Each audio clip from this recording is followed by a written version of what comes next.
Very good morning students.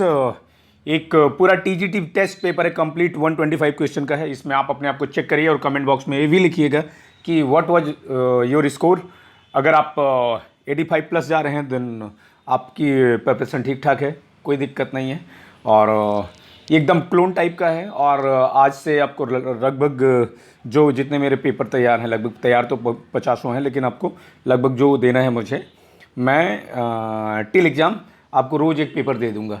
तो आप लोग बने रहिए और इसमें अपने आप को चेक करिए। लेवल ऑफ क्वेश्चन एकदम डिट्टो है, एकदम क्लोन। इसका नाम जैसे लिखा है क्लोन टीजीटी का मतलब वो क्लोन टीजीटी ही है, तो उसी टाइप का पेपर आएगा। और देखिए कॉन्सेप्ट तो किसी को पता नहीं कैसे आएगा, बट कॉन्सेप्चुअल आ गया तो अलग बात है। और कॉन्सेप्चुअल पेपर कोई बना नहीं सकता, वो केवल एक दो पेपर बनाया जा सकता है। कॉन्सेप्चुअल 100 पेपर नहीं, या 50 पेपर या 20 का टेस्ट नहीं कराया जा सकता है। तो we will discuss line by line. मैंने पैसेज भी दिया है और ये पेपर मैंने बनाया था, अपने बच्चों के लिए बनाया था। मेरे बच्चों के पास पहले है, जिनके पास पहले है वो दूसरा वाला हल करें, जो मैं दूसरा वाला कह दिया हूँ उसको हल करें। जिनके पास नहीं है वो ये वाला हल कर सकते हैं, क्योंकि ये बेसिक से था। और इसके बाद जो आपको मिलेंगे वो सब और भी इससे भी बेहतर मिलेगा। तो इसमें क्या है, रीड द पैसेज। हम पैसेज को read the passage carefully, choose the best answer to each question out of the 4 alternatives. 4 alternatives में से आपको चुनने हैं। और एक तरीका बता दे रहा हूं जो बहुत कम लोग बताते हैं, वैसे मैं अक्सर बताया हूं अपने स्टूडेंट्स को, कि जब आप पैसेज हल करो, जब आपको पैसेज डील करना हो, पैसेज अच्छा ध्यान रखने की जरूरी नहीं कि प्रोज वाला पैसेज आए। आपके एग्जाम में हो सकता है पोइट्री वाला भी पैसेज आ जाए, मतलब स्टैंजा फॉर्म में भी आ सकता है, उससे भी क्वेश्चन क्वाइन हो सकते हैं। और मुझे उसकी संभावनाएं ज़्यादा लग रही है, तो वो भी आप देख लीजिएगा, उसको भी मैं बना के दे दूंगा। फिलहाल एक आध दो तो करा दूंगा अगर सब कुछ ठीक रहा तो। क्वेश्चन जब आप रीडिंग कॉम्प्रिहेंशन, जब आरसी डील करते हैं, आप आरसी डील करते हैं, सबसे अच्छा तरीका जो मैं लगभग कई साल से एमबी वालों को भी जब मैं पढ़ाता था, कैट वालों को, तब भी मैं बताता था, सबसे बेहतरीन तरीका होता है कि पैसेज पढ़ने से पहले क्वेश्चन को पढ़ लो। आप सारे क्वेश्चन को पढ़ लो, 4-5 क्वेश्चन जो पूछे जाते हैं। और उसमें अगर आपके पास टाइम है, टाइम कम है, तो अब तो आप क्वेश्चन ही पढ़िए, पैसेज पढ़िए मत। और आपको बिल्कुल समय नहीं है, समय अभाव है, किसी कारणवश चल रहा है, तो केवल आप उसमें जो बेस्ट 4 में सब बेस्ट पॉजिटिव आंसर हो वही आपका आंसर होगा, जिसका 99% चांसेस रहते हैं। जो बेस्ट पॉसिबल आंसर होता है, पॉजिटिव वाला, ऑप्टिमिस्टिक वाला, वही आंसर होता है। लेकिन ये सब बार हर बार लागू नहीं होता। तो कोशिश करिए कि आप पहले पैसेज शुरू करने से पहले क्वेश्चन पढ़ लेंगे। उससे फायदा ये होता है कि क्वेश्चन में आपको पैसेज में ढूंढना क्या है। तो हम देखते हैं, पहले पैसेज पढ़ते हैं, क्योंकि हमारे पास क्वेश्चन पढ़ने की सुविधा नहीं है। पहले क्या लिखा है, if a country should have a message for its people, अगर किसी देश के नागरिकों के लिए उसके लिए संदेश है देश का, it should be a message of human dignity, तो ह्यूमन डिग्निटी का संदेश होगा। The idea of nation should be of the freedom of speech, idea of nation जो freedom of speech, press the right to assemble and right to worship, ये तो हमारे हिंदुस्तान में पहले से भी है। A country should boldly proclaim to a world dominated by tyrants that all men are created equal and they are endowed by their creator with certain unalienable rights. Among these are liberty, life, liberty and pursuit of happiness. This should be the source of strength and power of a nation. और यही power of source of nation होना चाहिए। Oh, this should be the source and strength of power and nation. If people have the freedom to live their lives in dignity, they can, इस passage को समझ में आ रहा होगा आपको, they can walk with a sound mind and physical health. The moral, political and economic stature of country lies in the strength of its people. जो किसी देश का नैतिक, राजनैतिक और आर्थिक जो स्ट्रेचर है, जो कद है, वो वहाँ के लोगों की वहाँ के लोग कितने शक्तिशाली हैं। और लोग शक्तिशाली तभी होते हैं जब वो फ्री होते हैं।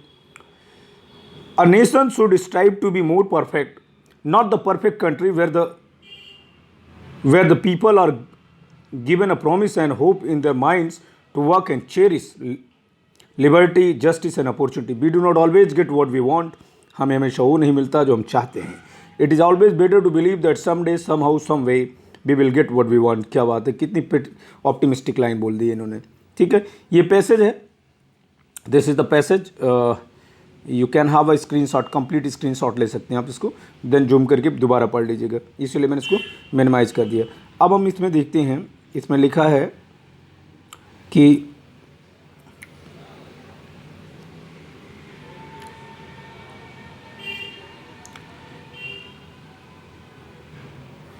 the source to the strength and power of a nation depends on right of the people, the physical health of the people, freedom of the people, its people। अच्छा, पैसेज के आंसर मैं आपको लिख के बताऊंगा, क्योंकि मुझे लगता है कि ये आप खुद करिए।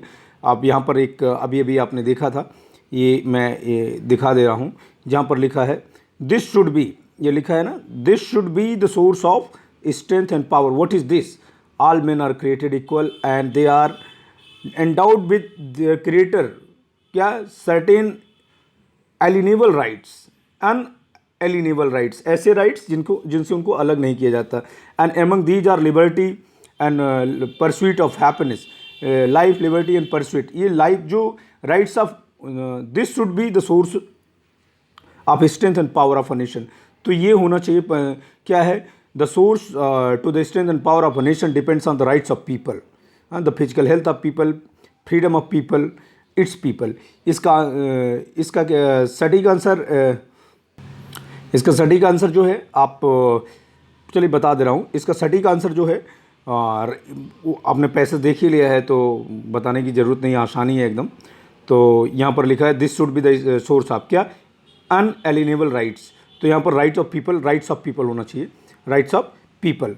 हालांकि आप उस राइट्स ऑफ पीपल में फ्रीडम शामिल है, इसलिए फ्रीडम को आप नहीं कर सकते, राइट्स ऑफ पीपल में फ्रीडम शामिल है, ठीक है।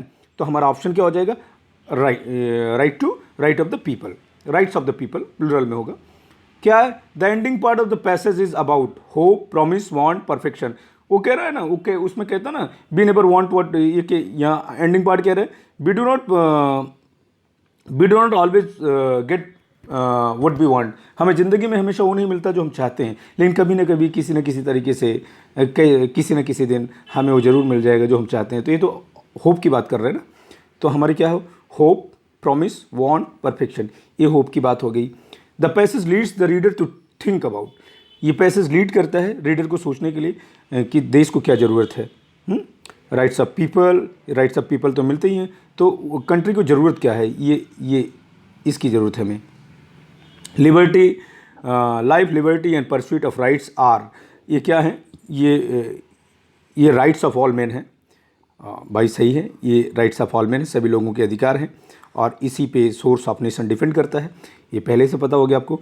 Citizen of a country should work and cherish, मतलब पूरा पैसेज पढ़ेंगे तो आप, इसलिए पैसेज को मैंने जूम करके उसको कर दिया था, आप एक बार पैसेज जरूर पढ़ लीजिएगा, क्योंकि इसमें वो टेक्निकली संभव नहीं कि मैं पैसेज बार बार जाऊँ, तो टाइम हो जाए, क्योंकि 125 कंप्लीट आपका टीजीटी क्लोन टाइप का है, तो ऐसे आपको 10 क्लोन मिलने वाले हैं। बस आप इसको और अपने मित्रों के साथ इसको साझा करिए बस। तो citizen of a country should work and cherish, तो क्या करना चाहिए, क्या चेरिश करना चाहिए, लिबर्टी, जस्टिस एंड अपॉर्चुनिटी, ये राइट्स ऑफ ऑल मेन है। तो यहाँ तक ये सही था। अब देखते हैं, इसमें आपको गलती बताना है। He is the boy who help me without any discrimination, इसमें एरर बताना है। तो आपको बताना है, यहाँ पर रिलेटिव प्रोनाउन हेल्प का प्रयोग किया गया है, ये सिंगुलर में है, ये एंटीसीडेंट इसका बॉय है, सिंगुलर में तो हु लग रहा है, तो सिंगुलर में तो यहाँ हेल्प्स हो जाएगा नियम था, ठीक है। He is the boy who helps me without any discrimination, वह लड़का है जो मेरे बिना किसी भेदभाव के मेरी हेल्प करता है। जब भी नाइदर नार लग जाए तो वर्ब हमेशा सिंगुलर होता है, जान रहे। Neither the size nor the colour of the gloves, यहाँ पर वाज होगा, यहाँ पहले से टिक लग गया क्योंकि वो बताया गया था। ये मेरे स्टूडेंट्स को ऑलरेडी हल कराया जा चुका है, लगभग ऐसे बहुत सारे टेस्ट हल कराए जा चुके हैं उनको, और अपलोड भी हो जाते हैं रोज़ उनको। तो ये उनके लिए है, जो पहले कर चुके हैं मेरे स्टूडेंट्स दूसरा करेंगे, उनके लिए नहीं है। जो नए मेरे सब्सक्राइबर हैं, जो लगभग इस बीच मतलब 1200-1400 जो नए सब्सक्राइबर बने हैं, उनके लिए है। और neither the size nor the colour of the gloves, ये तो बता ही दिया। Every one of the staff, ये every one of the staff का हर व्यक्ति प्रेजेंट हियर जो है मौजूद है। एज गिवन अ डेज पे, एक दिन का पेमेंट दिया है। एज देयर, एवरी वन लग जाए तो हीज देयर, यहाँ से प्रोनाउन हीज या हर होगा तो यहाँ हीज हो जाएगा, तो हालांकि हर लग नहीं सकता। तो हिज कंट्रीब्यूशन होगा। तो हमारा प्रोनाउन यहाँ गलती है, तो प्रोनाउन से भी 2 सवाल आपके बन सकते हैं। अब वैसे तो ग्रामर को डिवाइड करेंगे तो 14-15 चैप्टर में डिवाइड होगा, तो हर चैप्टर से तो एक सवाल होगा नहीं ना, 4-5 होगा। फाउंड गिल्टी के साथ प्रेपोजिशन ऑफ लगता है। प्रेपोजिशन से लगभग आपके 10 से 12 सवाल बन सकते हैं, 7 से 8 भी बन सकते हैं, लेकिन 10 से 12 प्रोबेबिलिटी। पूरा प्रीपोजिशन का पूरा मैंने PDF दे दिया है, आप लोग उसको रट डालिए। ये हो गया फाउंड गिल्टी ऑफ मर्डर, तो यहाँ पर ऑफ होगा। The accused was sentence to death, मतलब मर्डर के गिल्टी पाए जाने पर उसको मौत की सज़ा मिल गई मर्डर को। If I would have worked regularly, अगर मैंने नियमित काम किया होता तो आई वुड हैव पास, सही है। अब इसका फंडा स्ट्रक्चर क्या होता है, इफ़ होता है प्लस सब्जेक्ट होता है प्लस हैड होता है जब सपोजिशनल बात की होती है, plus third form of verb होता है।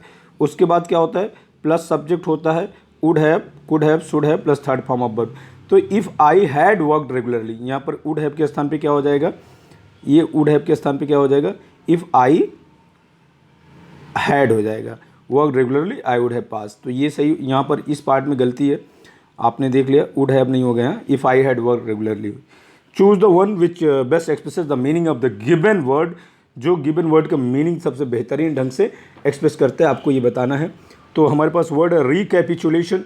रिकैपिचुलेशन का मतलब विड्रॉल, रिकॉल, इंट्रोडक्शन, कैप्चर। क्या होता है आपके पास, आप अपना देख लीजिए, मैं आंसर बता रहा हूँ, आप एक बार अपना चेक कर लीजिए कि क्या आपको क्या लगता है। रिकैपिचुलेशन का मतलब क्या होता है, विड्रॉल, रिकॉल, इंट्रोडक्शन, कैप्चर।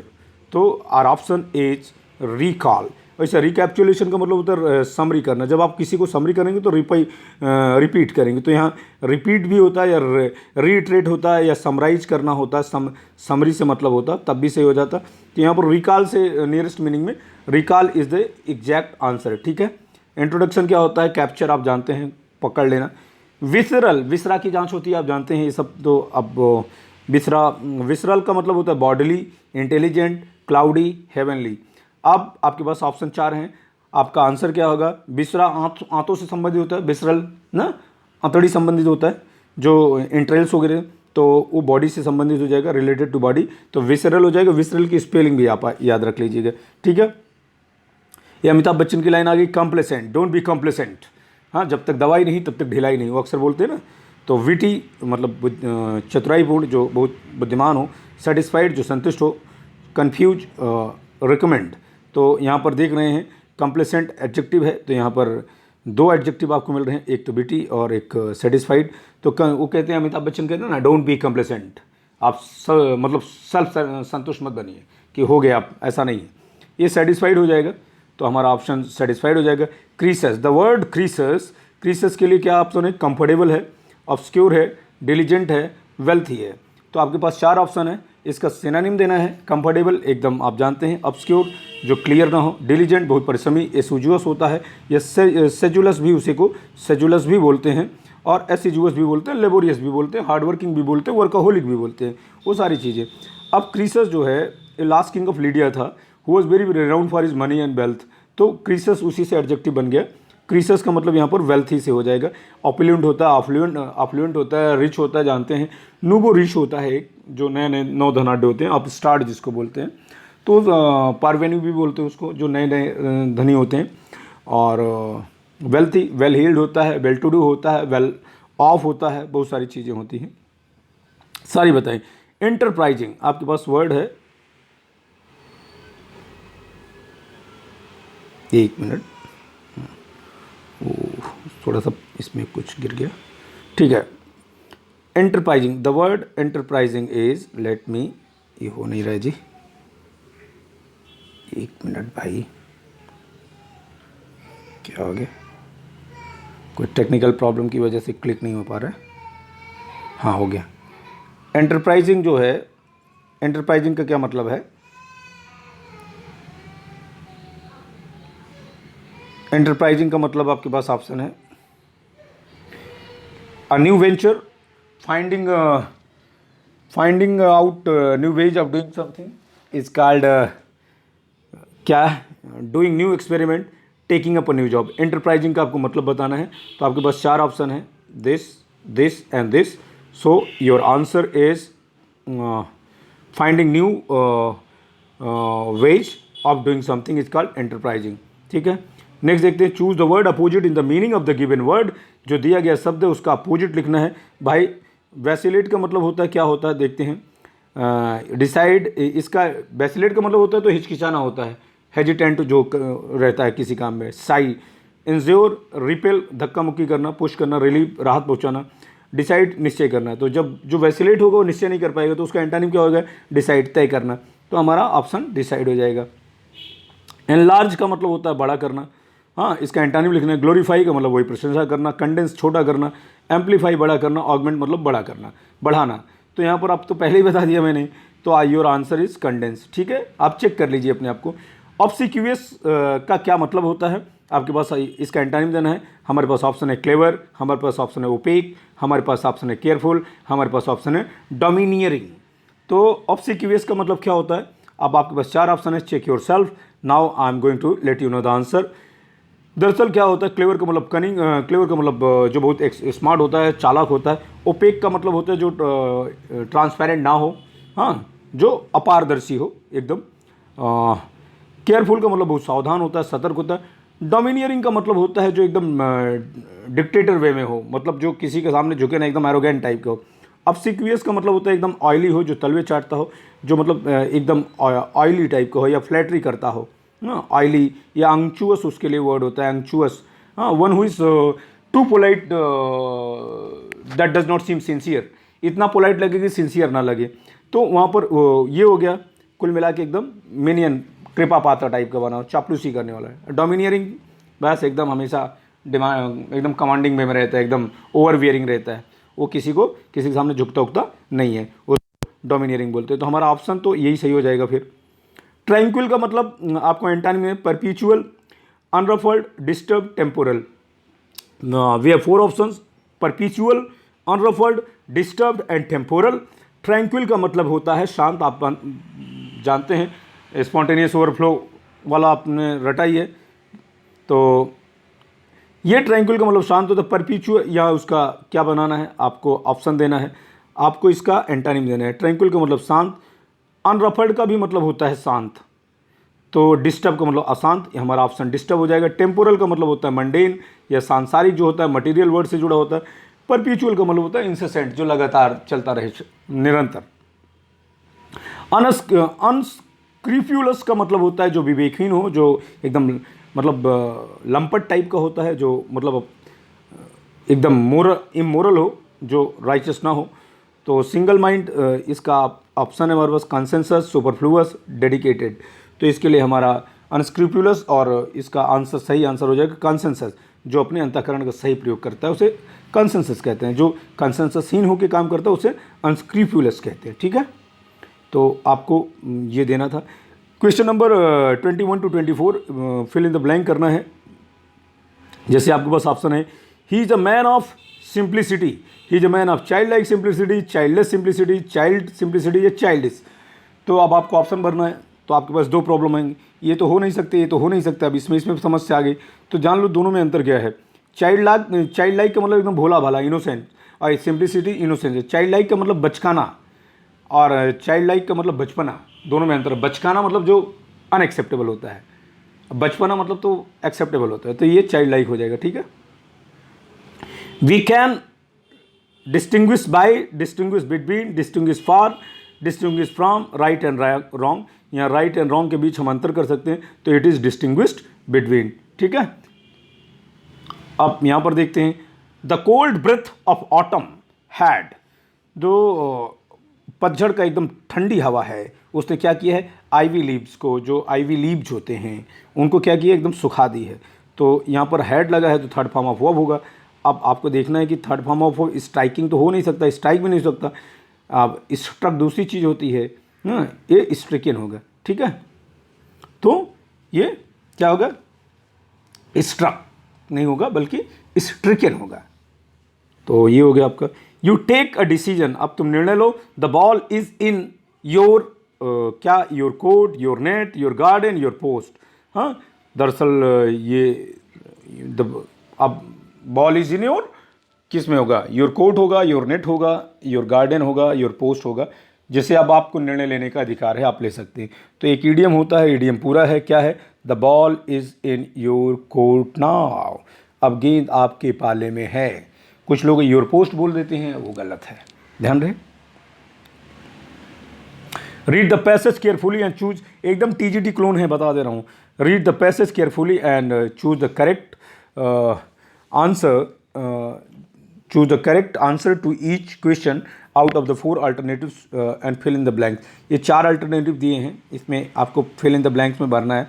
जैसे पास्ट, यहाँ पर हमारे पास ऑप्शन है पास्ट, उसके बाद पास्ट के साथ ही ऑप्शन है helps, helped, help, is helping. Past helps अस हो जाएगा, तो हमारे हिसाब से सिंगुलर है तो ये हेल्प्स हो जाएगा आपका। और past helps us in understanding our present word in better. और जब कंपेरेटिव हो तो कंपेरेटिव के साथ क्या लगे, जस्ट बेटर नहीं हो सकता, मच बेटर हो सकता है, मस्ट बेटर, मोस्ट बेटर होता नहीं, मोर बेटर हो, दो कंपेरेटिव हो नहीं सकते, मोस्ट बेटर भी नहीं हो सकता, तो क्या हो जाएगा, मच बेटर हो जाएगा। क्या हो जाएगा, past helps us in understanding our present word in much better way. Clear हो गया। इफ़ वी नो, यदि हम जानते, क्या जानते, आर एंसेस्टर लिव्ड, कि हमारे पूर्वज रहते थे, कैसे रहते थे, हाउ, वाई, व्हेन, वेयर, तो हमारा ऑप्शन हो जाएगा how. And are the wars were waged, और युद्ध क्यों लड़े जाते थे, तो हो जाएगा यहाँ पर नेक्स्ट में हो जाएगा Y,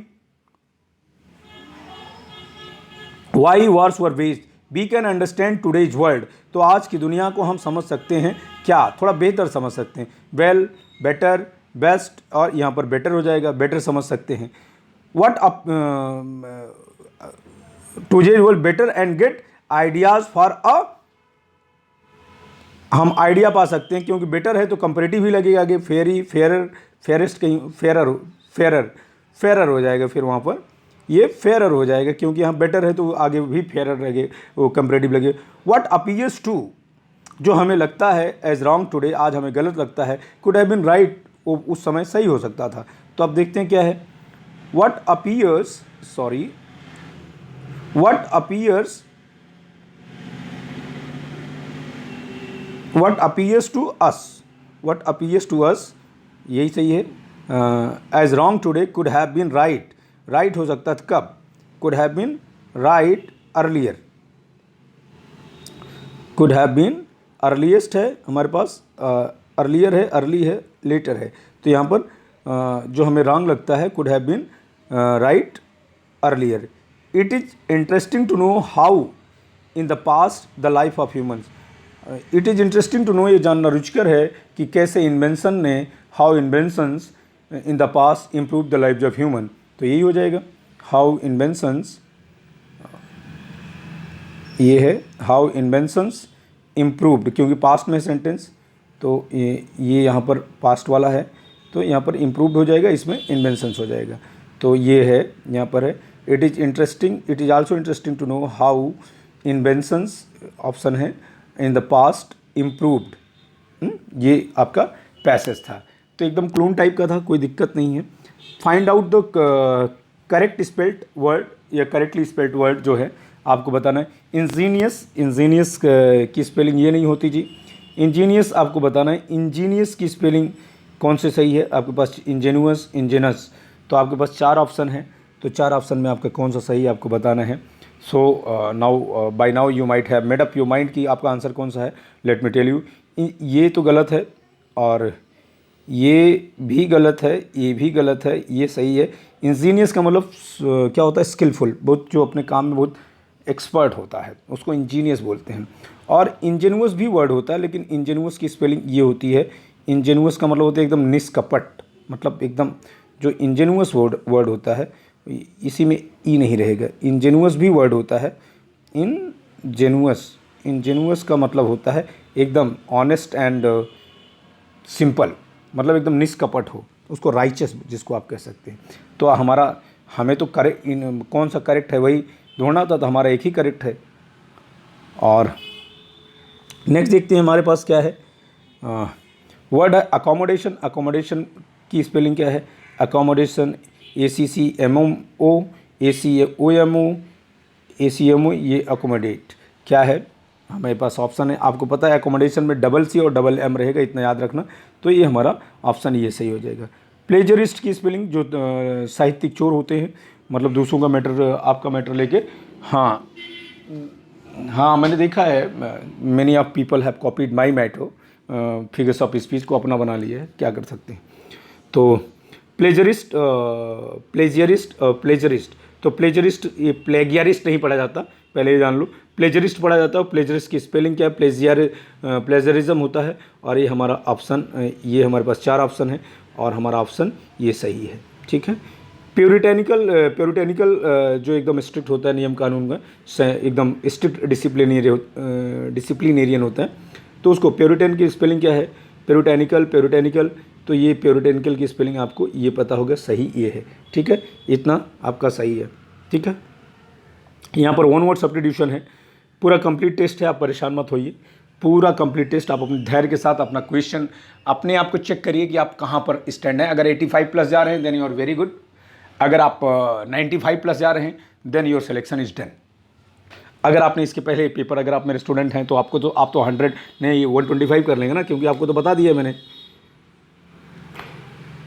continuing for a long period of time without interruption, जो बिना लंबे समय तक बिना इंटरप्शन के चलता रहे, जो इंसेसेंट होता है, निरंतर, रिकरिंग बार बार होने वाला, फ्रीक्वेंटिंग अक्सर होने, परपीचुअल, और कंटिन्यूइंग का मतलब जो इंक्रीजिंग ऑर्डर में नंबर बढ़ता जाए थोड़े से अंतर के साथ, तो ये हो जाएगा। तो हमारा ऑप्शन ये है परपीचुअल, this is the correct answer. Specially skilled in story telling, जो कहानी कहने में बड़ा माहिर होता है। ओकलिस्ट एक प्रकार का गायक हो जाएगा। रेकांटर जो स्टोरी टेलर होता है उसे नरेटर नहीं कहते बल्कि उसे रेकांटर कहते हैं। कंपोजिटर का मतलब जो टाइप सेटिंग में आपके सेट करता है वो लेटर्स को, आप उसे कंपोजिटर बोल सकते हैं।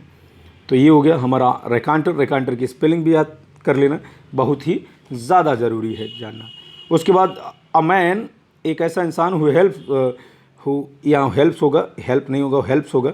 अ स्ट्रेंजर और पर्सन इन डिफ़िकल्टी, जो लोगों की मुसीबत में मदद करता है, तो उसे क्या बोलते हैं, अल्ट्रुइस्ट। अल्ट्रुइस्ट अलग चीज़ होता है। Stoic, Samaritan, mercenary. तो 4 ऑप्शन है, तो हमारा ऑप्शन समैरिटन हो जाएगा। समैरिटन जो होता है मतलब क्या होता है, मतलब those who are in difficulty और those who are in problem he keeps helping, तो गुड समैरिटन आपको बताया गया है। अल्ट्रुइस्ट का भी मतलब होता है लेकिन परमार्थवादी होता है, मतलब one who tries to increase enhance wellbeing of whole society, जो पूरे संपूर्ण समाज का वेलबींग चाहता है, वो अल्ट्रुइस्ट होता है, ठीक है। स्टोइक का मतलब one who remain same in pleasure and pain, जो दुख और सुख में एक जैसा रहता है। और मर्सिनरी का मतलब one who does everything only for money, ठीक है। One who thinks money money money is sweeter than Honey, brighter then sunshine. Speech of great importance and gravity, बड़ा ही महत्वपूर्ण जो स्पीच होता है। अब यहाँ पर मोमेंटस, मोमेंट्री का मतलब क्षणिक होता है। मेडन का मतलब फर्स्ट स्पीच होता है। मॉन्यूमेंटल स्मारक होता है। तो इस हिसाब से हमारा मोमेंटस ही सही है, ठीक है। अब मिएंडरिंग रूट का मतलब होता है क्या होता है, घुमावदार रास्ता। तो ये मिएंडरिंग रूट। आइटिनरेंट का मतलब वह व्यक्ति जो वन हु कीप्स मूविंग। आइटिनरेंट का मतलब नोमैडिक होता है, एकदम जैसे क्या कहते हैं उसका, पिकरेस नॉवेल का हीरो जो होता है। एवेन्यू का मतलब एक ऐसी सड़क जिसके दोनों तरफ पेड़ होते हैं। एनक्लेव का मतलब एक गली होती है जहाँ एक सीधी गली जाती है। मेज का मतलब होता है मिएंडरिंग या घुमावदार रास्ता या भूल भुलैया जिसको आप कहते हैं, आप उसको भूल भुलैया कह सकते हैं। तो ये हमारा सही है, this one is the correct answer, very good. अच्छा, ये पहले जो मैंने भूपेंद्र नाम से ही आ गया था, तो आप लोग ये मत सोचिएगा कि ये भूपेंद्र सर का लिए हैं। भूपेंद्र सर और भूपेश सर दोनों मैं ही हूँ। हाँ, आप कह सकते हैं मेरा पेन नेम है, वो मेरा ओरिजिनल नेम है। I was taken back when he proposed to marry my daughter. I was taken back, मैं एकदम क्या हो गया, खुश हो गया, हर्ट हो गया, सरप्राइज हो गया, शॉक्ड हो गया। I was taken back, taken back का मतलब क्या हो जाएगा, आपको ये सारी चीज़ें पता है, इतना आसान। तो ये आसान सा सवाल है, लेकिन आपको क्वेश्चन में ऐसे कन्फ्यूजिंग हो गए हैं। तो आई was taken back when he was, देखो प्लीज़ तो होता नहीं, हर्ट होता नहीं, सरप्राइज भी हो सकता है, शॉक भी हो सकता है, लेकिन शॉक में सरप्राइज होना इसके लिए सटीक आंसर है। तो यहाँ पर शॉक्ड हो जाएगा। I was taken back when he propose to marry my daughter. तो सरप्राइज भी होता है लेकिन मतलब सरप्राइज इन शॉक, तो शॉक टू मतलब एग्जैक्ट आंसर जो होगा शॉक्ड होगा। जब यहाँ प्रिसाइज होंगे तो शॉक्ड होगा, अगर शॉक नहीं होता तब हमारा सरप्राइज सही हो जाता, ठीक है।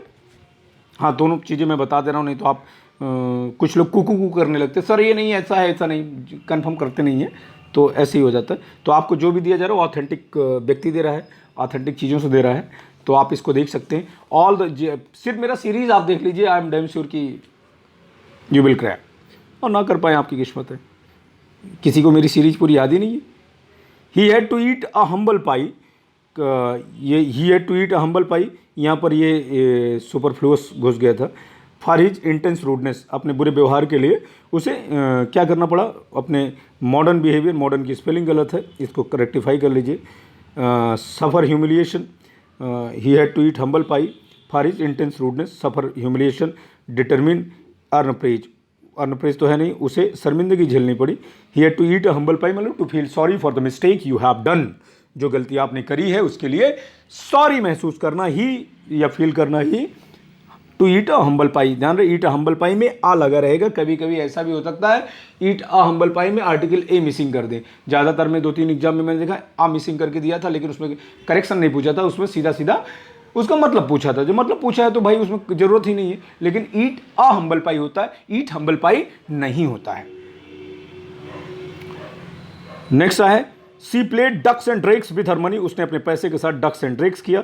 तो क्या किया उसने, इस लेविसली खर्च किया, उधार दिया, खर्च नहीं किया, बारोड उधार लिया। उधार लेना और उधार देना दोनों अलग अलग चीज़ें हैं। तो डक्स एंड ड्रेक मतलब एकदम, प्लेड डक्स एंड ड्रेक्स मतलब स्पेंट लेविसली, बना बिना सोचे समझे खर्च करना। लैविश होता है ना, लैविश का मतलब खर्च करना, तो बिना सोचे समझे खर्च करना ये कहलाता है ये play ducks and drakes. Next देखते हैं, he is a man, he is a fine man but ये इट नहीं रहेगा यहाँ पर। He is a fine man but to call him a saint, he is a fine man but to call him a saint is laying it on thick. वो अच्छा आदमी है लेकिन उसे संत कहना क्या होगा, लेइंग इट ऑन थिक, उसे लेइंग इट ऑन थिक होगा, एन एग्जेजरेशन होगा, रियलिटी होगी, कंपल्सन होगा, डेवलपमेंट होगा। तो ले ऑन थिक, ले समथिंग ऑन थिक का मतलब होता है एग्जेजरेट, चीज़ों को बढ़ा के चढ़ा के प्रस्तुत करना, तो एग्जेजरेशन हो जाएगा। Very very important word. अब आपको लग रहा है कि you are getting something. The minister took bird's eye view of the problem, तो minister took bird's eye view, आसान सवाल। The minister took bird's eye view of the problem, bird's eye view लिया, थोड़ा सा पानी पीने लगा था मैं। तो द बर्ड्स आई व्यू, तो अब आपको ये तो पता है मिनिस्टर हवाई दौरे करते हैं, ऊपर से तब देखते हैं, तो अब आपको पता हो गया। विजुअलाइज होता नहीं, विजन ऑफ बर्ड हो ही नहीं सकता, इन्हीं दो में आपको दिक्कत थी। तो आपका general view from the above, मतलब ऊंची पोजीशन से नीचे देखना, वो कहलाता है। अबव लगा रहेगा तो आप जान लेना, तो ये सही है। एक्टिव और पैसिव है, काइंडली ऑफर योर रिमार्क, कृपया अपनी बातें रखें। तो you are requested to offer your remark, क्या होगा, अब यू यहाँ यू वर रिक्वेस्टेड है, तो पास्ट में तो होता नहीं है क्योंकि वो इम्परेटिव सेंटेंस में है, तो यू हैव बीन रिक्वेस्टेड भी नहीं होगा। You are requested to offer your remark, you are being requested होता नहीं। तो हमारे पास ऑप्शन क्या है, चारों ऑप्शन में जो सबसे सटीक आंसर है हमारा, you are requested to offer your remarks is correct passive voice. The Swiss regarded him as an impostor and called him a villain, Swiss लोगों ने उसे इम्पोस्टर कहा, फ्रॉड कहा और उसे विलन माना और उसे विलन के रूप में पुकारा। तो क्योंकि ये पास्ट में है तो आप देखिए, he is regarded as an impostor and called a villain, ये कह सकते थे जब ये प्रेजेंट में होता, लेकिन जब यहाँ स्विस रिगार्ड्स होता तो ये ऐसे गलत हो गया। He was regarded as an impostor and was called a villain by the Swiss, यहाँ पर ये चीज़ें सही लग रही हैं। और he has been regarded as an impostor, ये भी नहीं सही है। ही वॉज रिगार्डेड, एक मिनट, अब यहाँ पर क्या है, he was regarded as an impostor and was called, नहीं, तो ये भी गलत हो गया। तो हमारे पास ऑप्शन क्या हो गया, he was regarded as an impostor and called was called a villain by Swiss, this one is the correct option. और हमारे पास पैसिव है, पैसिव क्या है, पैसिव हमें करना है डू इट की पैसिव करनी है, डू इट, ये थोड़ा सा डू इट का पैसिव करना है आपको। और ये आपको बहुत बार बताया, डू इट का मतलब it is done, it was done, it should be done, let it be done. वैसे कन्फ्यूजन आपको इसमें हो सकता है, इसमें हो सकता है, लेकिन आपको पता है जब आदेश की बात होगी तो लेट इट बी डन होगा, बस यही जान लो, इट शुड बी डन नहीं होगा। नेक्स्ट पैसिव है, it is time to open the shop, दुकान खोलने का वक्त हो गया। जब ऐसी स्थिति हो तो इट इज़ टाइम लिख लेते हैं, टू के स्थान पे फॉर कर देते हैं, तो इट इज़ टाइम फॉर हो जाएगा। उसके बाद शॉप टू बी ओपनड, तो कहाँ पर है देखते हैं, it is time for shop, ये है तो it is time for shop to be open, ये सही है, कोई दिक्कत नहीं है, ठीक है। It is time to open the shop होगा नहीं, it is time to open shop, ये सब नहीं होगा, वो बता दिया आपको। Who had laughed at you, किसने तुम पर हंसा है, तो by whom you had been laughed eight, देखते हैं क्या क्या है। तो by whom you had been laughed at, ये इसलिए गलत हो गया कि यहाँ का वो सब्जेक्ट पहले लिखा है वर्ब बाद में लिखा है। Who had you been laughed at, ये भी गलत हो गया। By whom had you been laughed at, by whom were you laughed at, तो by whom had you been laughed at. Who had you been laughed at by ऐसे कर देते तब सही हो सकता था, लेकिन क्योंकि हमारे पास तो एक ही ऑप्शन सही हो सकता, तो हमारा ऑप्शन क्या हो गया, by whom had you been laughed at, ठीक है। डायरेक्ट से इनडायरेक्ट करते हैं। राहुल ने कहा कम हियर, राहुल ने मुझसे कहा, Rahul ordered me to go there, आपको लग सकता है सही है लेकिन मुझे नहीं लग रहा है। Rahul advise me to go there, मुझे ये भी नहीं लग रहा है। राहुल कॉल्ड मी, राहुल ने मुझे बुलाया। Rahul admitted that he was mistaken, अब यहाँ पर तो ये तो बिल्कुल नहीं हो सकता था, ये इसलिए नहीं हो सकता क्योंकि उससे अच्छा सेंस हमें मिल रहा है, बस प्रिसाइज होना है। तो राहुल ने कहा कम हियर, राहुल ने मुझे क्या किया है, अल्टीमेटली बुलाया है। तो बेस्ट मीनिंग जो एक्सप्रेस करता है उसी को पैसिव बोलते हैं, तो यहाँ पर उसी को इनडायरेक्ट बोलते हैं। इनडायरेक्ट का मतलब होता है एकदम सटीक बात, एकदम आपकी बात क्या है, राहुल ने कहा यहाँ आओ, तो राहुल ने किया क्या है, राहुल ने बुलाया है ना, तो बात ही खत्म हो गई, राहुल ने मुझे बुलाया है, Rahul called me, this one is the correct and exact answer, इसमें कोई इफ एंड बट नहीं है। आप ही said to me where are you going, तो जाहिर सी बात है सेट टू आस्क कर देगा तो आस्क हो जाएगा, ask me where I was going, यही सही हो जाएगा। आस्क दैट तो लग ही नहीं सकता, दैट वेयर, तो इसलिए ये गलत हो गया, ठीक है। I said goodbye my beloved friends, तो जब भी गुड बाय आ जाता है रिपोर्टेड स्पीच में तो सेट को बेड में बदल देते हैं, यहाँ कहीं बेड बदला ही नहीं है, ये एक जगह बेड बदला है। I bade my beloved friends goodbye, तो ऐसे समझ लीजिए without wasting your time. Let's move to next question.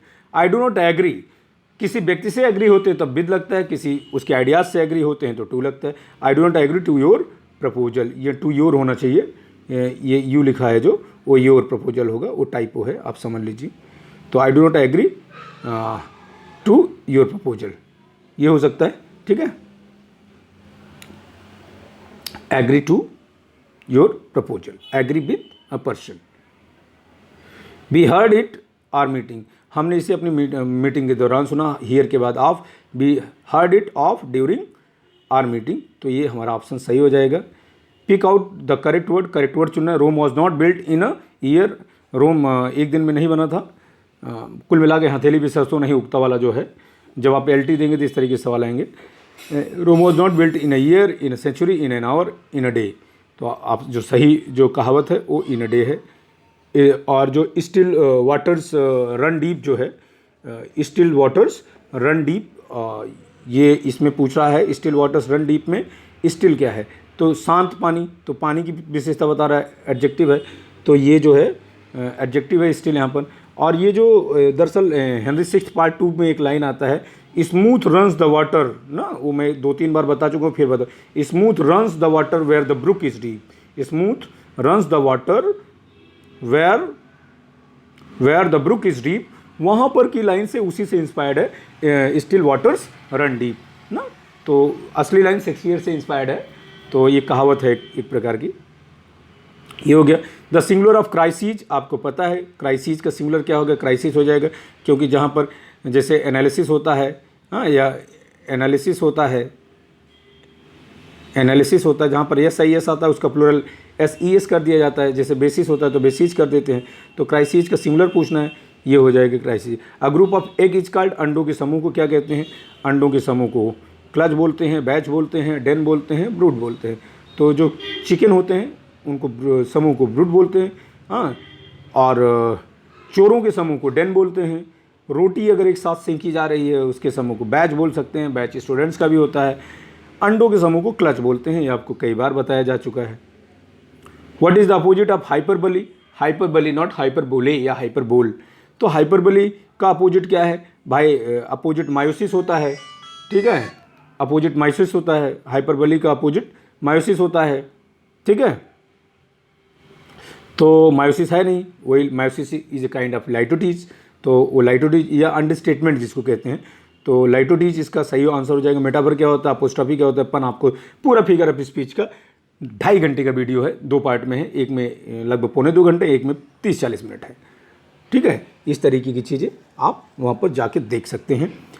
टाटोलॉजी is also known as, टाटोलॉजी क्या मतलब होता है, जब एक शब्द की मतलब कई सिनोनिम एक साथ इस्तेमाल कर दिए जाए, जैसे वेल एंड गुड, जैसे he is well and good, तो वेल भी वही मतलब हुआ, गुड भी हुआ, इस तरीके की चीज़ें, मतलब रिपीटिशन होता है वर्ड्स और वो घुमावदार वे होता है। तो टाटोलॉजी इज ऑल्सो नोन एज, और प्लियोनेज़म कह सकते हैं, क्योंकि प्लियोनेज़म भी रिडेंडेंसी को कहते हैं। जैसे वो उनकी लाइन है ना, thou was not born for death, immortal bird, तो कह रहे इमॉर्टल है तो मरेगा कैसे, thou was not born for death, तो मृत्यु के लिए नहीं बनी हो, इमॉर्टल बर्ड, अमर पक्षी, अमर पक्षी तो मृत्यु के, अमर पक्षी और मृत्यु के लिए नहीं बनी हो।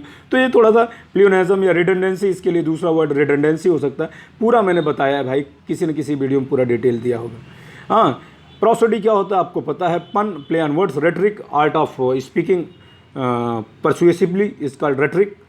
Circumlocution is also known as, वही एक प्रकार का ये भी टॉटोलॉजिकल एक्सप्रेशन होता है। इंट्रोगेशन होता नहीं है, एलिट्रेशन भी नहीं होता, पन भी नहीं होता, इट इज़ पेरीफ्रेसिस होता है, ये भी आपको बताया गया है साहब। और sweetest song are those that tell of saddest thought, सेक्स सेली की कौन सी किस पोइम की लाइन है, ये आप बताइए, कि कई बार बता चुका हूँ। दूसरी बात, अगर इंटर लेवल पे एग्जाम दे रहे हैं तो इसमें आपका ऑक्सीमोरॉन हो जाएगा, लेकिन इसमें ऑक्सीमोरॉन ऑप्शन ही नहीं है, तो आप गड़बड़ा गए।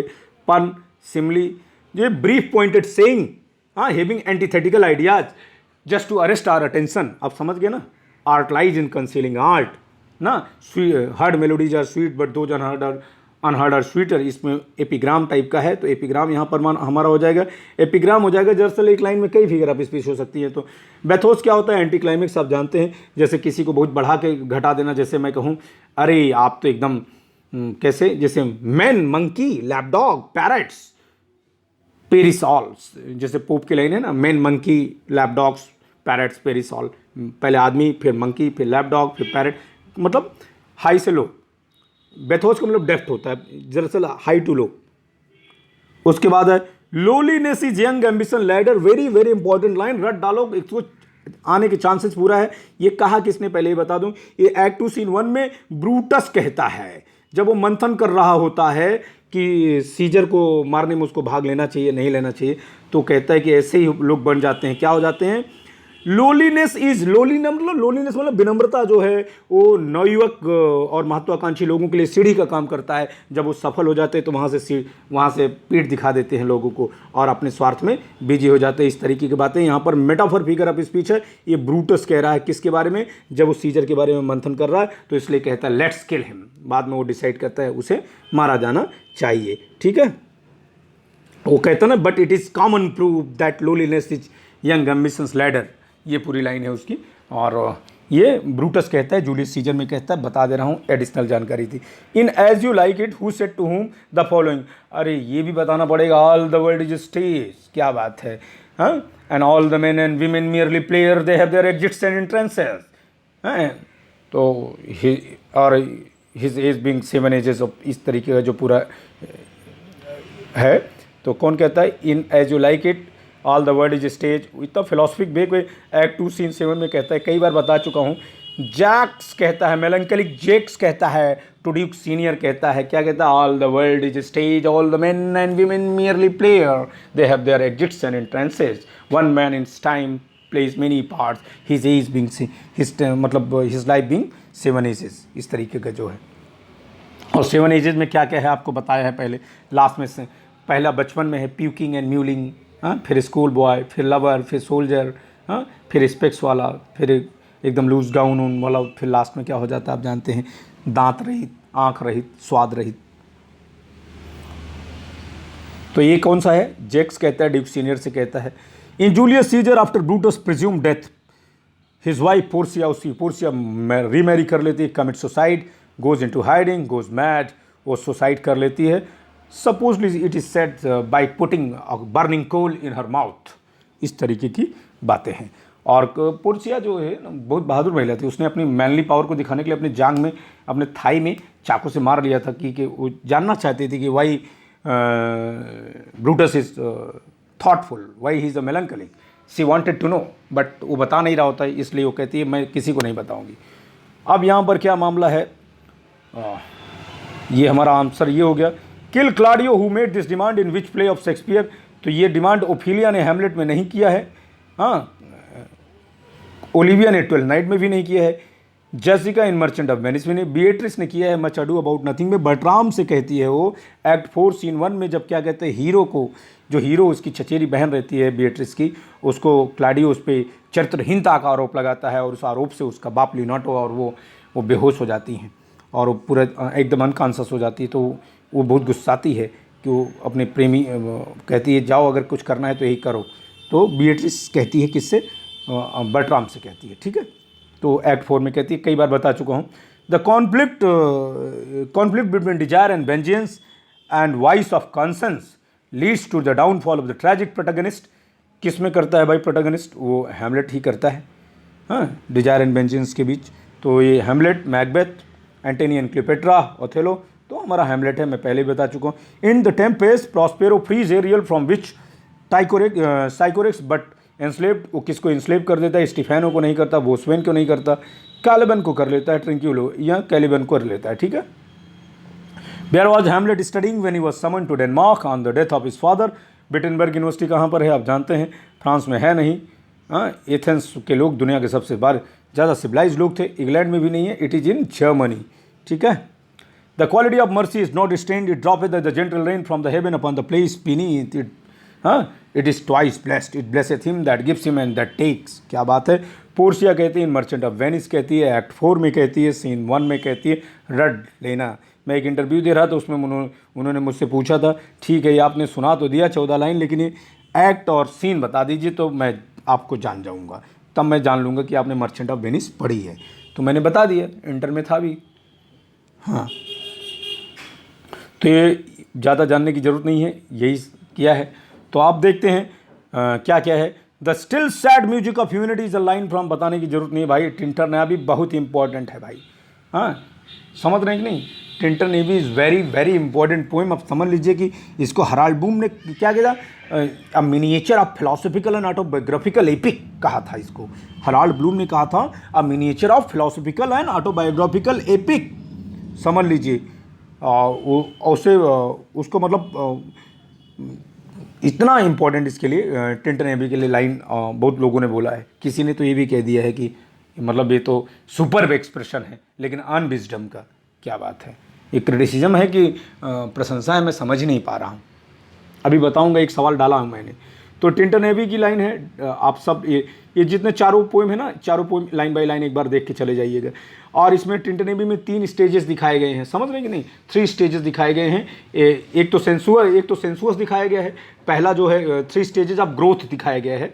तो पहला सेंसुअस दिखाया गया है, उसके बाद दूसरा जो है क्या कहते हैं सेंसुअल दिखाया गया। देखो सेंसुअस अच्छी चीज़ होती है, सेंसुअल तो तीनों स्टेज दिखाए गए, 3 स्टेज ग्रोथ के 3 से सेंसुअल, पहले सेंसुअस, फिर सेंसुअल, उसके बाद स्पिरिचुअल, 3 स्टेजेस दिखाए गए हैं। ये पूछा गया था, मुझसे ही पूछा गया था, इंटरव्यू में पूछा गया था वर्ड्सवर्थ के 3 स्टेजेस बताइए। तो मैंने बताने की कोशिश करी थी और मैं बता दिया था, लेकिन एग्जाम्पल नहीं दे पाया। तो लाइन पूछ रहे थे वहाँ कि तीनों की लाइन बताइए आप। एक का तो बता दिया था लास्ट वाले का, लेकिन वो बीच वाले का गड़बड़ा गया, तो लाइन याद नहीं आ रही थी। मुझे पता था, लेकिन बट एग्जाम में उस इंटरव्यू हॉल में लाइन याद नहीं आ रही थी। हालांकि ओवरऑल ही अप्रिसिएटेड। तो ये लाइन मुझसे पूछी गई थी। तो 3 स्टेजेस ऑफ ग्रोथ वर्ड्सवर्थ के किस पोएम में है, टिंटर नेबी में है। कौन कौन सा है, सेंसुअस है, सेंसुअल है, और क्या कहते हैं स्पिरिचुअल है। आगे मैं बता दूंगा, कोई बात नहीं। चलिए एक्सप्लेन ज़्यादा करने लगता हूँ भाई। Shakespeare made his first experiment in romantic comedy किसके साथ किया, 2 जेंटलमैन ऑफ वेरोना से किया है। कोई दिक्कत नहीं है, इसको रट डालो, कोई दिक्कत नहीं है यहाँ पर। द कॉमेडी ऑफ एरर्स उनकी शॉर्टेस्ट प्ले है, और बाकी आप टेमिंग ऑफ द शो वगैरह सब जान ही रहे हैं। Which of the following matches correctly with the character written against it. तो भाई डॉगबेरी जो है क्या कहते हैं वो मच अडू अबाउट नथिंग में है। फॉलस्टॉप जो है हेनरी फोर्ड पार्ट 1 में है। मच अडू अबाउट नथिंग में नहीं, ये बॉटम भी नहीं है, बॉटम तो मिडसमर नाइट ड्रीम में है। एज यू लाइक इट में टचस्टोन है। तो हमारा आंसर यही हो जाएगा। Of the following villainous character in Shakespeare, कौन ऐसा है who does not feel comfortable in his villainy. भाई कौन कंफर्टेबल नहीं करता विलेनी में अपने। इयागो तो बहुत बड़ा विलेन है, वो तो करता है। रिचर्ड थर्ड भी करता है, हाँ। हंच ब्रैक है ना, एक कुबड़ा है एकदम, हाँ। एडमंड भी करता है, हाँ। मैकबेथ जो है मर्डर करने के बाद बहुत परेशान रहता है, डिस्टर्ब रहता है, तो आप मैकबेथ पे सवाल मार देंगे। सवाल ऐसे बन सकते हैं, lives like Robin Hood in the forest of Arden, कौन रॉबिन हुड की तरह रहता है भाई? ड्यूक फ्रेडरिक तो उसका छोटा भाई था जो उसने यूजअप कर लिया था, ड्यूक सीनियर रहता है भाई। हाँ समझ रहे हैं, एज यू लाइक इट की है ये, एज यू लाइक इट का है। To me the meanest flower that blows can give thoughts that do often lie too deep for tears, Wordsworth immortality ode की आखिरी लाइन है, ये भी याद कर लेना। तो Tintern Abbey, daffodils, solitary reapers, ये सब आप एक बार पढ़ के जाइएगा लाइन बाय लाइन, कहीं ना कहीं तो कुछ ना कुछ टकरा जाएगा। ज़्यादातर चीज़ें तो मैं बता दिया हूँ। और हु कंडेम्ड वर्ड्सवर्थ, किसने वर्ड्सवर्थ को क्रिटिसिज्म किया था? Just for a handful of silver he left अस, तो ब्राउनिंग ने लॉस्ट लीडर में किया था, कोई दिक्कत नहीं है, ये भी सही है। हालांकि सेली ने भी इनकी आलोचना करी थी। उसके बाद नेक्स्ट है हमारे पास, a poet is a man speaking to man, क्या बात है भाई? रूरल सिंप्लिसिटी ऑफ लाइफ की कौन बात करता है? वर्ड्सवर्थ ही कहते हैं, कीट्स तो कह नहीं सकते इस तरीके से, Wordsworth he. Nature never did betray the heart that loved her, ये भी क्या कहते हैं लाइन है, कहाँ के? टिंटन एबी की लाइन है, आसान लाइन है, बहुत ज़्यादा पूछा जाता है।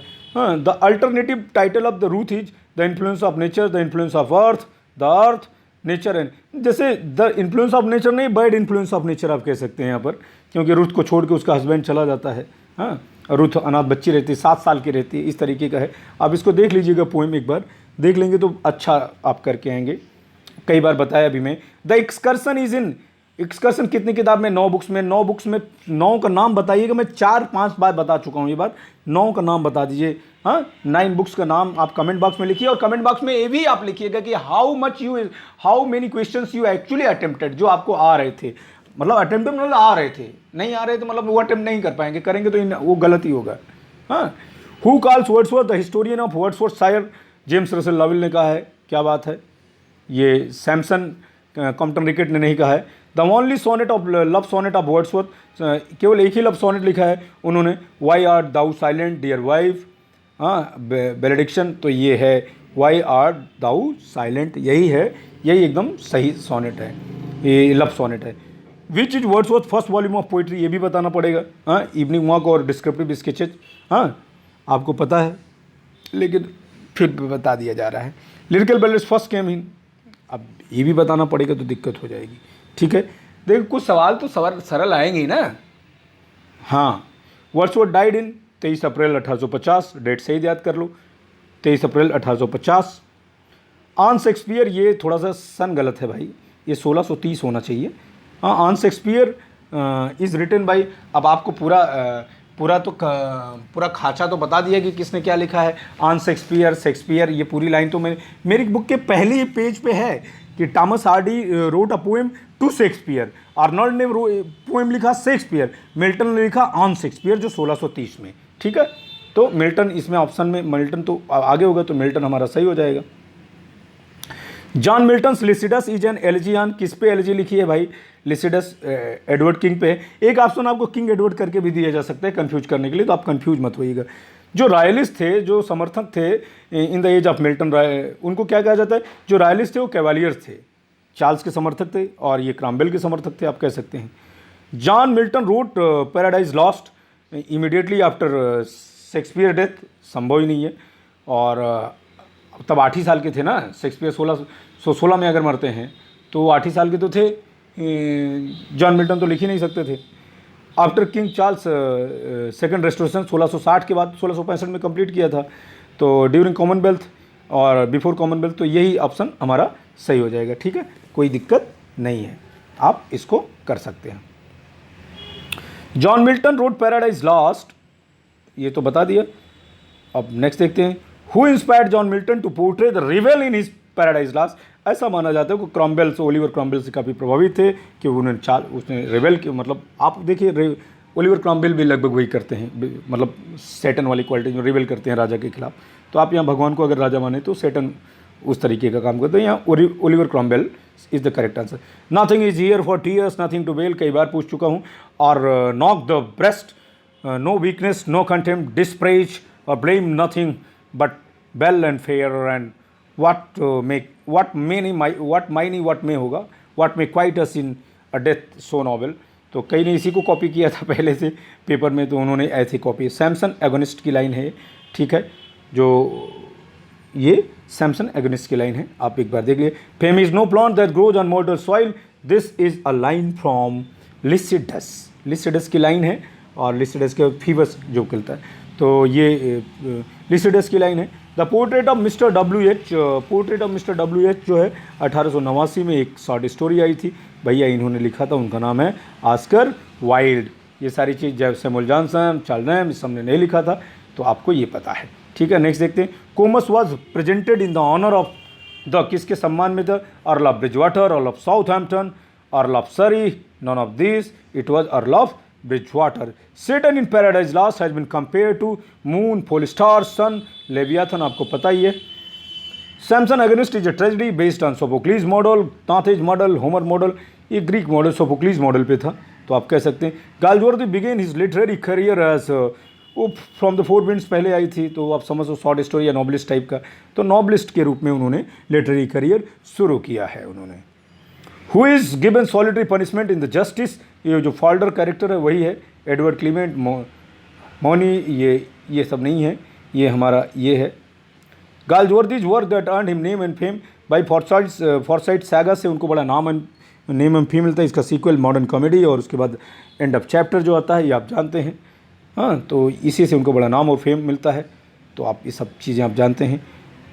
इन which year Galsworthy was awarded Nobel Prize, ये ऑर्डर ऑफ मेरिट 29 में था, और नोबेल प्राइज 1932 में था, 6 हफ्ते बाद उसी के मर जाते हैं, ठीक है, बड़े, हाँ 33 में तो मर ही गए थे, आप जानते हैं। The dark flower is a love novel. Dark flower क्या है? द डार्क फ्लावर क्या है? गालजवर्दी की लव ड्रामा नहीं है, ट्रेजिक प्ले नहीं है, इट्स अ लव नॉवेल है। दरअसल क्या है, इसमें मार्क लेनैन नाम का एक कैरेक्टर रहता है। मार्क, बता दूं कहीं ऐसे पूछ ले तो, क्योंकि दिमाग में आ गया। मार्क लेनैन नाम का एक कैरेक्टर रहता है जो ऑक्सफोर्ड में स्टूडेंट रहता है, और ईस्टर हॉलीडेज़ के दौरान वो अपने जो ट्यूटर रहते हैं जिनका नाम रहता है हैरोल्ड स्टॉर्मर रहता है, हैरोल्ड स्टॉर्मर के यहाँ जाता है, और टायरोल नामक स्थान पे, और वहाँ पर हैरोल्ड स्टॉर्मर की बीबी जो ऑस्ट्रेलियन वाइफ रहती है एना से उसको प्यार हो जाता है, उसी की कहानी है, बस इतना ही जानना है। और the lower class was represented in Galsworthy's The Country House में, तो मिडिल का अपर मिडिल क्लास की बात हुई है, तो ये हो सके फॉरसाइट सैगा है नहीं, ये फ्रेटर्निटी में है, ठीक है, तो फ्रेटर्निटी में लोअर क्लास का जिक्र आया है, ठीक है। On the models of whose problem plays did Galsworthy write his plays, तो Henry Arthur Jones, Bernard Shaw, Henry Gibson के आधार पे आप कह सकते हैं, हेनरी गिब्सन आप कह सकते हैं, ये हमारा सही आंसर है, ठीक है। नेक्स्ट देखते हैं क्या है हमारे पास। जब प्रॉब्लम प्ले की बात आए तो उसका प्रोपाउंडर हेनरी गिब्सन ही है, ठीक है। Which one of the following by Galsworthy was not publish under the pseudonym John Saint John, ये मैन ऑफ डिवन जो 1901 में आया, ये जॉन सेंट जॉन से था। बिला रोबिन भी, जो जितना 1904 के पहले जितने आए होंगे सब वैसे, तो बिला रोबिन जो है 1900 में आया था, तो ये भी John Saint John. From the four winds जो है ये 1897 में आया था, कहने वाले ये भी जॉन सेंट जॉन। आइलैंड फेरिसीज 1904 में आया, ठीक है, तो ये आइलैंड फेरिसीज यहूदियों का एक सेक्ट होता है, तो वो फिर ये जो है पहली बार इनके नाम से आया था। From the four Winds collection of short story है, जिसको खुद चाहते थे कि if somebody burn it he will oblige और सी विल ओब्लाइज मी, अगर कोई इसको जला देगा तो मुझे मेरे ऊपर एहसान कर रहा है, ठीक है। What is Galsworthy's From the four Winds, a collection of short stories है, अभी बता ही दिया है, जिक्र करने की कोई ज़रूरत नहीं। Galsworthy's The Country House represents, upper class को करता नहीं, लोअर क्लास तो करता नहीं, इंडस्ट्रियल क्लास नहीं, अपर मिडिल क्लास करता है, लेकिन अपर मिडिल क्लास नहीं है, तो हम इसको मिडिल क्लास ही कहेंगे। अपर मिडिल क्लास को रिप्रेजेंट करता है, ठीक है, upper middle class. The title of the play is Justice is, कई बार बताया है, आयरॉनिकल है, तो आयरॉनिकल है, title of the play Justice is ironical. Which among the following is a novelette by Galsworthy, Galsworthy का इनमें से कौन सा नॉवलेट है? ये जो है Justice, Man of Devon, Jocelyn, From the four Winds collection of short story है, लेकिन नॉबलेट की बात करें, ये सवाल पूछा गया है, नॉबलेट जो है जॉसलिन है, ठीक है, ये जॉसलिन है जो 1798 के में आया था, ठीक है। ये जो है जॉसलिन, ये क्या है? नॉवलेट है। एस्ट्रोफेल एंड स्टेला क्या है? ये सोनेट सीक्वेंस है, और एलिजाबेथन एज का पहला सोनेट सीक्वेंस की बात करेंगे तो यही सोनेट सीक्वेंस है। उसके बाद में सारी चीज़ें बाद में आती हैं, एमोरेटी वगैरह। तो ये जिसमें 108 सोनेट्स और 11 सॉन्ग्स हैं, ये आपको याद रखना है। ये फिलिप सिडनी का है, सर फिलिप सिडनी का है, तो आपको ये ध्यान रखना। Walt Whitman's When Lilacs Last in the Dooryard, आपको होगी हमारे सिलेबस में नहीं है, लेकिन ये पूछ तो सकता है कि क्या है। ये एक प्रकार की एलेजी है कि अब्राहम लिंकन के डेथ पे, और वाल्ट व्हिटमैन ने लिखा, ये भी आपको पता ही है, तो कोई दिक्कत नहीं है। सेलिज एडोनिस जो है, ये भी एक एलेजी है, आप कह सकते हैं पेस्टोरल एलेजी है, written on the death of John Keats के शेली ने लिखा है। और शेली कहते थे, शेली का मानना था Keats was a Greek. Sartor Resartus एक नॉवेल है टॉमस कार्लाइल का। इस टाइटल का मतलब क्या था, ये जब मैं एग्जाम दे रहा था, जब मेरा सिलेक्शन हुआ, तब उसमें सवाल पूछा गया था। इसका मतलब द टेलर रीटेलर्ड, ये हमारा ऑप्शन सही है। और टेलर्स नीडल हमारे गुरुजी की नॉवेल का नाम है, तो आप कह सकते हैं उसको, आप पढ़िएगा, अच्छी नॉवेल है। वर्ड्सवर्थ सिस्टर डोरेथी, वर्ड्सवर्थ की बहन डोरेथी ने एक जर्नल स्टार्ट किया था 1798। उस जर्नल का नाम फ्रेजर्स मैगजीन नहीं था, उस जर्नल का नाम फ्रेजर मैगजीन नहीं था, क्राइटेरियन भी नहीं था, द डायल भी नहीं था, उसका अल्फॉक्सडेन जर्नल था, आप कह सकते हैं। The Rivals is written by, जो राइवल्स है, राइवल्स किसने लिखा है, तो ये राइवल्स जो है 1775 में, कॉमेडी ऑफ मैनर्स है 5 एक्ट में, ये आपको पता ही है। हाँ, तो कॉमेडी ऑफ मैनर्स है 1775 में इन 5 एक्ट्स में। तो ये जो है कौन किसने लिखा है, ये द राइवल्स इज, ये है रिचर्ड ब्रिंसले सेरेडन की लाइन है, ये आप जानते हैं। जॉन हेवुड का द 4 पीज है, कौन कौन से हैं 4 पीज, पामर, पार्टनर, हाँ, पोथकैरी, हाँ, पेडलर, आपको पता है। झूठ, सबसे अच्छा झूठ बोलने की कंपटीशन होता है इसमें, वो बताया है। और कौन झूठ जीतता है लिख के बता सकते हैं, कमेंट में बताइएगा। ये इंटरल्यूड है भाई, जॉन हेवुड का इंटरल्यूड है। और the most notable practitioner of black art movement was, कौन थे, लुइस कैरोल है। ये लुइस कैरोल छपा नहीं है, ये लुइस कैरोल आंसर नहीं है हमारा। यूजिन ओनील नहीं है, ओनील नहीं है ये, और मॉड बॉटकिन नहीं है, ये इमामू अमीरी बराका है, ये हमारा सही आंसर है। The most notable practitioner of the black arts music, ठीक है। The Celtic rival is also known as, आपको कई बार बताया, रशियन फॉर्मलिज्म नहीं है, अफ्रीकन मूवमेंट भी नहीं है, ब्लड लेस रिवोल्यूशन भी नहीं है, it is Irish literary Renaissance है, ठीक है। Who among the following poet speaks of spots of time, की कौन बात करता है, बताना पड़ेगा। वर्ड्सवर्थ किस बुक में करते हैं, कहाँ करते हैं, आप लिख के बताइएगा, मैं कई बार बता चुका हूँ। Sir Walter Scott wrote the lay of the last minister, नहीं, ये ले ऑफ द लास्ट मिनिस्टर लिखा है, लेडी लिखा है, तो इसलिए हमारा ये गलत हो जाएगा। लेडी ऑफ द लेक जो है एक नैरेटिव पोएम है, 1810 में उन्होंने लिखा था, तो ये हमारा सही है। कभी कभी आप तुरंत मत किया करिए, जैसे ले ऑफ द लास्ट मिनिस्टर लिखा है उन्होंने, लेडी ऑफ द नहीं लिखा है, इसलिए ऐसे। वैनिटी फेयर ठेकरे का है। द विलेज जो है मुल्क राज आनंद का नॉवेल है। हम आखिरी इसमें 101 दूसरा क्वेश्चन जो था सैलो लेवल का था, उसको हटा के दूसरा लिखा गया है, बहुत ही इंपॉर्टेंट क्वेश्चन है। Who among the following called Tintern Abbey a superb expression of unwisdom, रट लो। टिंटन एबी को किसने कहा एक बहुत ही अच्छी अभिव्यक्ति है अबुद्धिमत्ता की, तो लॉर्ड बायरन ने कहा नहीं है, एस टी कॉलरिज ने भी नहीं कहा है, हराल्ड ब्लूम ने भी नहीं कहा है, ये नॉर्मन फोर्स्टर नाम के जो क्रिटिक हैं उन्होंने ऐसा कहा है। तो जो नॉर्मन फोर्स्टर हैं, ये मतलब इन्होंने एक किताब लिखी थी, aesthetic judgement and the ethical judgement, उनमें इस टाइटल से इंटेंट ऑफ द क्रिटिक में उन्होंने ऐसा किया था। तो ये हमारा ऑप्शन सही है। दीज वर 125 कंप्लीट सीरीज, और आपको सब कुछ ठीक रहा तो 10 दिन तक लगातार आपको कंप्लीट सीरीज मिलेगी। बस आप अपने चेक करके अपने स्कोर बताइए। Thank you for watching us.